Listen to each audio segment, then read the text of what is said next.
Rəcəb ayı Allah tərəfindən bizlərə günahlarımızı bağışlatdırmaqdan ötürü fürsət verilmişdir.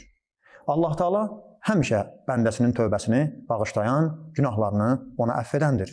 Amma bu Allahın bir lütfüdür, rəhmətidir ki, bəzi aylarda, məsələn Ramazan ayında, Şaban ayında və Rəcəb ayında Allah insanı bağışlamaqdan ötürü daha çox rəhmət qapısını açmışdır.